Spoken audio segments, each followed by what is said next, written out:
हाय student, भावना जाधव क्लासेसमध्ये तुम्हा सर्वांचं स्वागत. तर बघा, BCom third year semester 6 advance accounting याचा पेपर तुमचा उद्या म्हणजेच 19 एप्रिल 2025 वार शनिवार या दिवशी होणार आहे. तर त्याच्या दृष्टिकोनातून हा प्रॉब्लेम खूप महत्त्वाचा आहे. तर प्रॉब्लेम अतिशय सोपे आहेत, फक्त तो समजून घ्यायचा आहे की कोणत्या प्राईसने कोणता अकाउंट तुम्हाला काढायचा आहे.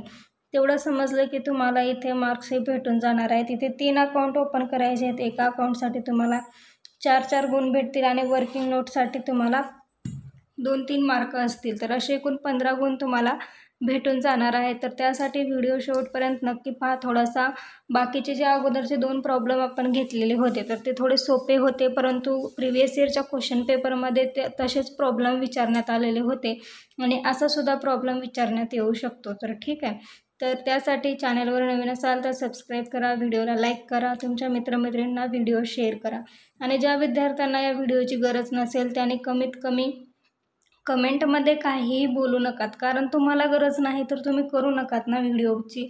म्हणजेच व्हिडिओ कशाला सर्च करून दुसऱ्याचे व्हिडिओ बघायचे. जर तुम्हाला येत असेल तर तुम्ही तुमचं स्टडी करा. तुम्हाला जर काही समजलं नसेल तर कमेंट करा, व्यवस्थित तुम्हाला त्याचं उत्तर दिलं जाईल. परंतु काहीही वेगळ्या कमेंट करून तुम्ही स्वतःला काय सिद्ध करण्याचा प्रयत्न करत आहात ते तुम्हाला माहिती. परंतु ज्यांना खरंच व्हिडिओची गरज नाही ते व्हिडिओ ओपन करून कशाला तुमचा वेळ घालवताय. जर तुम्हाला येत असेल तर तुम्ही तुमचं स्टडी करा, चांगले मार्क्स घ्या, ठीक आहे. तर ज्या विद्यार्थ्यांना खरंच उपयोगाचे व्हिडिओ वाटत असतील तर त्यांनी नक्की कमेंटमध्ये मला सांगा, तरच मी बाकी आणखीन व्हिडिओ घेणार आहे, ठीक आहे. तर बघा, मला वाटतं की खूप विद्यार्थ्यांना याचे फायदा होणार आहे, कारण जे तुमच्या क्वेश्चन पेपरमध्ये विचारले जातात प्रश्न अगदी तेच मी तुम्हाला सांगत असते. तर पहा, आज आपण हा प्रॉब्लेम घेणार आहोत. तर असा प्रॉब्लेम तुम्हाला एक्झाममध्ये येऊ शकतो. तर बघा, प्रॉब्लेम नवीन आहे, थोडंसं लक्ष द्यायचं आहे. तर काय सांगितलेलं आहे, the national trading company sells goods in cases the Bombay charges the customer with ₹30 for each cases sent out and credits them with 25 for every cases written within 2 months. तर बघा, ₹30 याची प्राईस आहे आणि सेलिंग प्राईस काय आहे 25. तर selling प्राईसने आपण काय करत असतो, तर जे आपलं मेमोरंडम अकाउंट आहे तर ते सेलिंग प्राईसनं काढत असतो. मी वारंवार प्रत्येक व्हिडिओमध्ये सांगत आहे, सेलिंग प्राईस ही तुमची ही झाली. कॉस्ट प्राईस कोणती झाली, तर जी प्रॉब्लेममध्ये तुम्हाला ॲडजस्टमेंटमध्ये दिलेली आहे ती झाली कॉस्ट प्राईस. तर आता मेमोरंडम अकाउंटमध्ये फक्त कस्टमर नाव जिथे जिथे दिसते ते सर्व तुम्हाला मेमोरंडममध्ये घ्यायचं आहे. तर मी तुम्हाला हा प्रॉब्लेम सोडवून दाखवणार आहे, जेणेकरून काही तुमच्याकडून चुका होणार नाहीत, ठीक आहे. तर फर्स्ट काय सांगितलेलं आहे बघा, cases in hand on 1 January 85, value at 10 each. आता केसेस इन हँड आहे. इथे केसेस इन हँड जे आहे तर ते आपल्याला कस्टमर वगैरे कुठे नाव दिलेलं आहे का, तर नाही. तर हे आपण इथे घेणार नाही. तर हे कुठे जाईल, तर स्टॉक अकाउंटमध्ये जाणार आहे, स्टॉक अकाउंटमध्ये जाईल, ठीक आहे. त्यानंतर सेकंड काय दिले, cases with customer on 1 January 85, value at 10 each, 7,000. तर बघा, केसेस विथ कस्टमर, आता इथे केसेस विथ कस्टमर आले तर हे कुठे जाणार आपलं मेमोरंडमला. तर इथे लिहून घ्यायचं आहे टू केसेस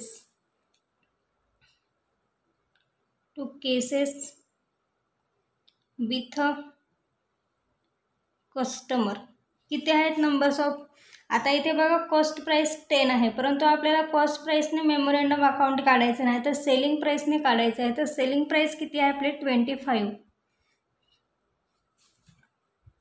इथे नंबर्समध्ये किती दिलेले आहेत आपल्याला, कस्टमर 7,000, ठीक आहे. तर हे नंबर्समध्ये रेट किती आहे 25. तर 7,000 × 25 करा, किती येते बघा,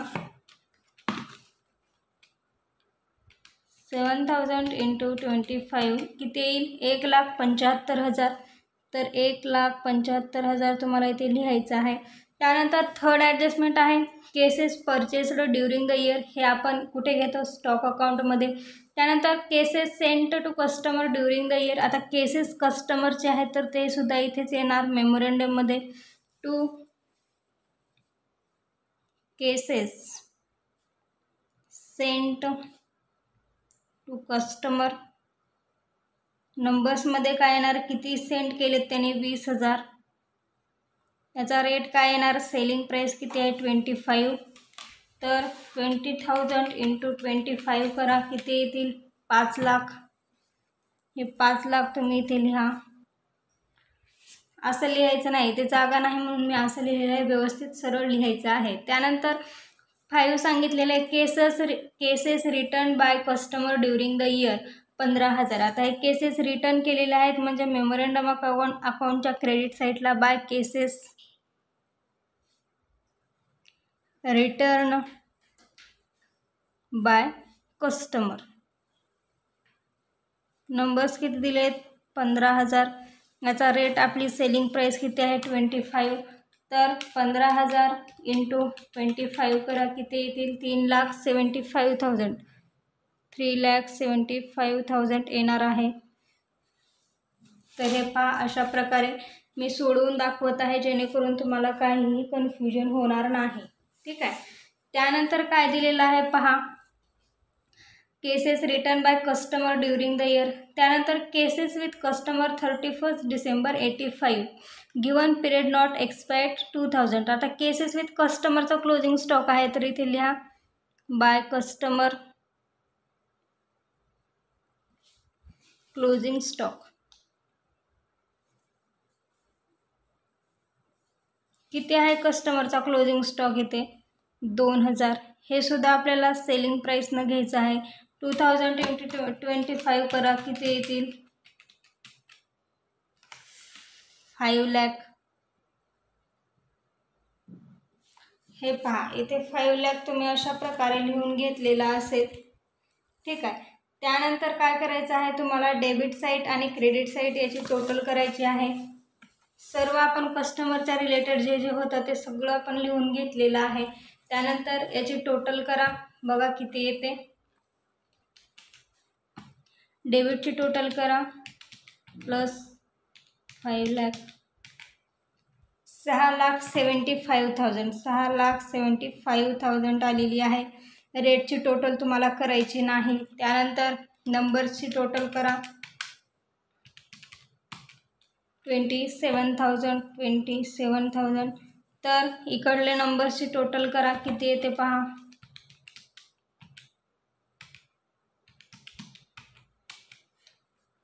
17,000 टोटल येत आहे. तर इकडली टोटल कमी आहे, तर हे इकडे लिहा. तर 70,000 मधून 17,000 लेस करा, 10,000. हे काय आहे, बाय केसेस सोल्ड. किती आले, 10,000. तर हे सुद्धा आपण सेलिंग प्राईसनेच घेत असतो. त्यानंतर 6,75,000. 6,75,000 मायनस करा, 3,75,000 मायनस 5 लाख,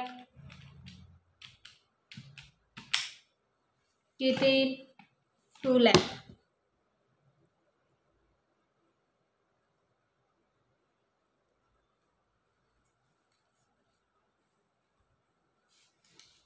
तर हे सुद्धा आपल्याला 25 ने घ्यायचं आहे. तर इथे काय करायचं आहे तुम्हाला, 10,000 इंटू 25 किती येईल, 2,50,000. तर हे 2,50,000 आपलं इथे आलेलं आहे. तर ही जी अमाऊंट आहे ही आपल्याला पुढे घ्यायची असते. ठीक आहे. त्यानंतर पहा, आपलं मेमोरंडम अकाउंट बनवून झालेलं आहे. त्यानंतर आपण बनवणार आहोत स्टॉक अकाउंट. आता स्टॉक अकाउंट बनवत असताना आपण काय काय घेत असतो, स्टॉकमध्ये ओपनिंग बॅलन्स घेत असतो. ठीक आहे. परचेस घेत असतो. त्यानंतर ओपनिंग बॅलन्स कस्टमरचं दिलेलं आहे आपल्याला प्रॉब्लेममध्ये, ते सुद्धा आपण घेणार आहोत. तर सगळ्यात आधी पहिलं पहा, इथे काय सांगितलेलं आहे, केसेस इन हँड ऑन 1/1/85. तर केसेस इन हँड आहेत, किती आहेत. आता आपण स्टॉक अकाउंट हे कॉस्ट प्राईसनं घेत असतो. तर इन हँड हे किती आहेत, 3,000. 10 ईच आहे, 10 ईच आहेत. तर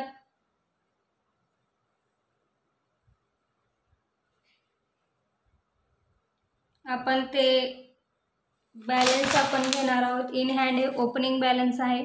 ठीक आहे. केसेस इन हँड 1,185 दिलेला आहे. तर इथे लिहा 2 केसेस इन हँड. ओपनिंग म्हणून लिहिला तरी चालेल. नंबर ऑफ युनिट किती आहे 3000 आणि कॉस्ट प्राइस किती आहे 10. तर 3000 न आपण घेणार आहोत हे पहा 10.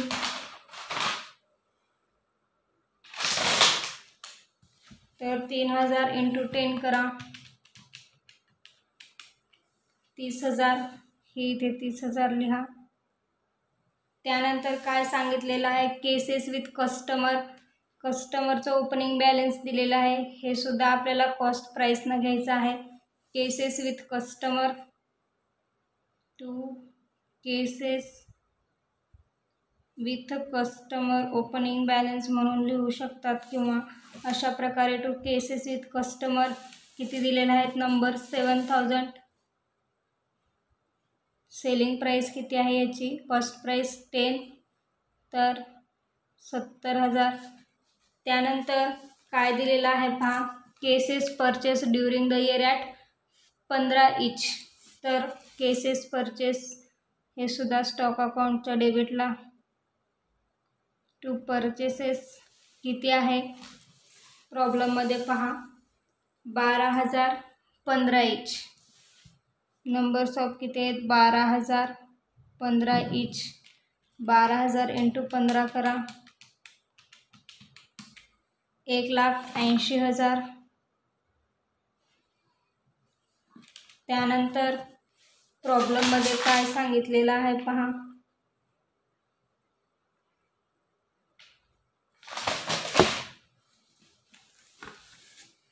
हे झालं आपलं परचेस लिहून. त्यानंतर काय दिलेलं आहे cases sent to customer during the year हे आपण घेतलेलं आहे मेमोरंडममध्ये. त्यानंतर केसेस रिटर्न बाय कस्टमर हे सुद्धा आपण घेतलेलं आहे. त्यानंतर केसेस विथ कस्टमर 31 डिसेंबर. तर क्लोजिंग स्टॉक आहे हा cases with कस्टमरचा.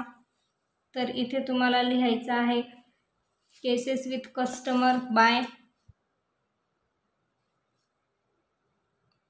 Cases with customer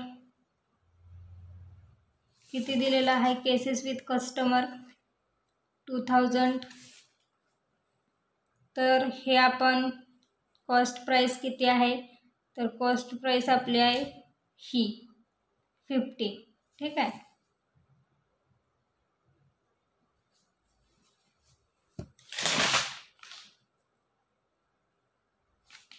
तर 2000 × 50 करा किती येतील 15 करा 30,000. त्यानंतर तुम्हाला काय दिलेलं आहे पहा इथे आपलं झालेलं आहे. ठीक आहे. त्यानंतर बाय केसेस सोल्ड ते घ्या. बाय केसेस सोल्ड पहिला आपण सेल्स प्राइसनं घेतलं होतं. आता आपण कॉस्ट प्राइसनं घेणार आहोत. इथे किती आहे केसेस सोल्ड 10,000. तर याची रेट किती घेणार आहोत आपण आता आपण इथे रेट घेणार आहोत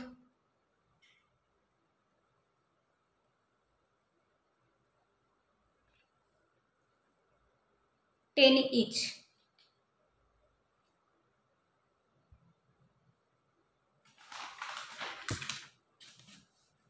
हे पहा 10 ईच का घेणार आहोत 7,000 + 3,000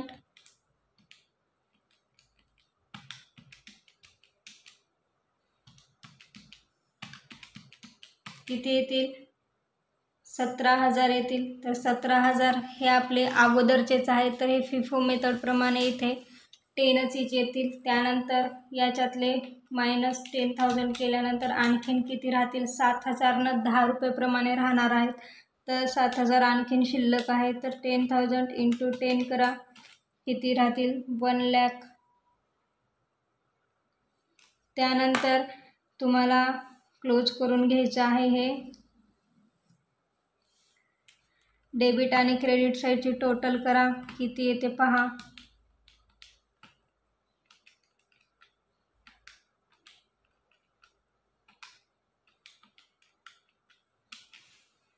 2,80,000, 2,80,000 हे आलेलं आहे आपलं. 2,80,000 डेबिटची, इकडे 2,80,000 लिहून घ्यायचं आहे. रेटची अमाऊंटची टोटल आपण करत नाही. त्यानंतर डेबिटची टोटल करा, किती येते?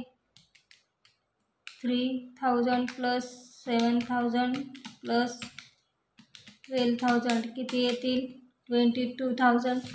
तर 22,000 हे लिहा, इकडे 22,000 लिहा. त्यानंतर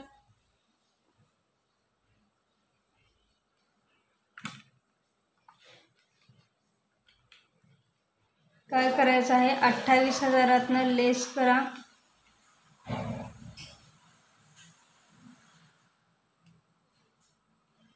22,000 लेस करायचं आहे तुम्हाला. हे 10,000 आणि हे 2,000 किती राहतील? तर by closing stock, closing stock किती राहील? तर 10,000. आता 7,000 हे आपले राहिलेले होते कितीचे? फिफो मेथडमधील 17. आता हे 10,000 आहे, तर हे कोणत्या प्राईसने जाणार आहेत? रेट याचा 15 जाणार आहे. तर 10,000 इंटू 50 करा. 15 किती येईल? 1,50,000. त्यानंतर याची टोटल करून पहा बॅलन्स टॅली होते का? 2,80,000 बॅलन्स आपलं टॅली झालेलं आहे. म्हणजेच आपलं मेमोरंडम आणि स्टॉक अकाउंट हे अगदी बरोबर आलेलं आहे. ठीक आहे. त्यानंतर तुम्हाला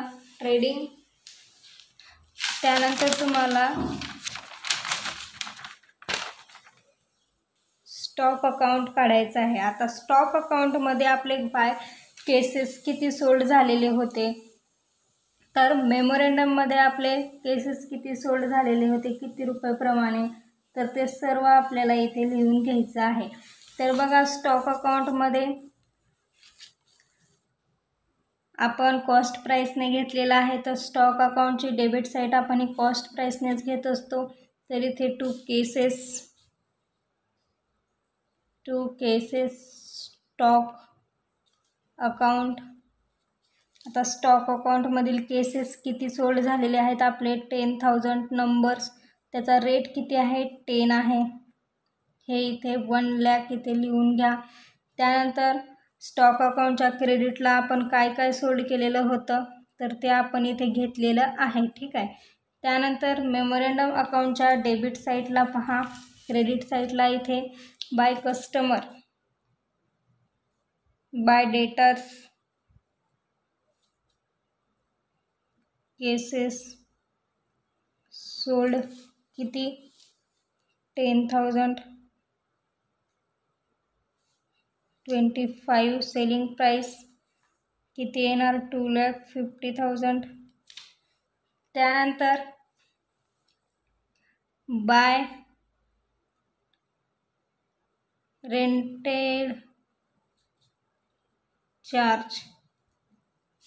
आता रेंटेड चार्ज हे आपण कशावर कॅल्क्युलेट करत असतो? जे काही सेंट आउट कस्टमरला केलेले आहेत. किती? 20,000. 20,000 हे इथे.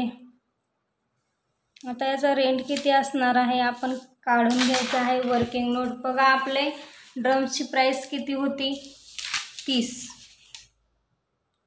सेलिंग प्राईस किती होती? 25. किती राहिले? 5. तर हे काय आहे आपला रेंट चार्ज आहे. तर 20,000ला 4ने इंटू करा, इंटू 4, 80,000 हे इथे लिहायचं आहे. त्यानंतर तुम्हाला डेबिट आणि क्रेडिट साईडची टोटल करायची आहे. किती येते पहा.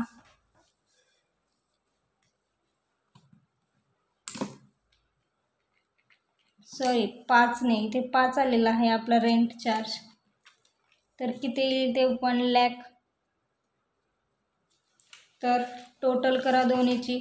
ज्या साईडची टोटल मोठी आहे ती दोन्हीकडे लिहा. 3,00,000.